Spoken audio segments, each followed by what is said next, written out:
Okay, today our topic is function. So first we will discuss about the syntax of a function: access specifier, modifier, return type, function name, and then within parenthesis parameter list. We will not give semicolon here for function definition. And this is our body inside two curly braces, open and close. Body. We will discuss about these things one by one. First, access specifier. We have generally three access specifiers: public, private, and protected. But in function we will use these two, public and private, because protected is used in inheritance. So these things we will not see now, it is not in our syllabus. Public and private access specifier, if we use, then what will happen? If we use public, then anyone means anything can be accessed from or outside the class. And if we are using private, then outside the class no one can access that function.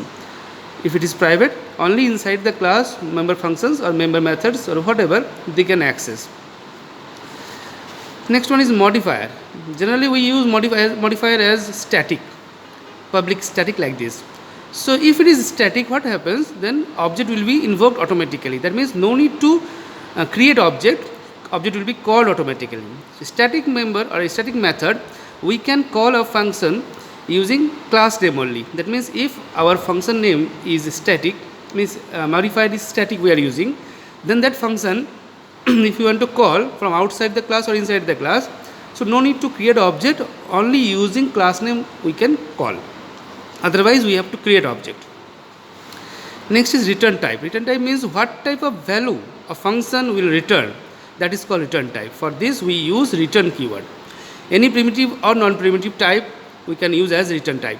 Okay, like int, char, whatever, string, these are like int main, string main instead of void main. So if we don't want to return any value, then we will use void. Means if we are using void main, means void keyword we are using, that means that function will never return any value. Okay. Next, function name. It is an identifier. We know the identifier rules. Okay. Identifier rules means we cannot use keywords, we cannot start our name with any number, we cannot give spaces, special characters are not allowed except dollar and underscore. These are the identifier rules we have to follow for function name.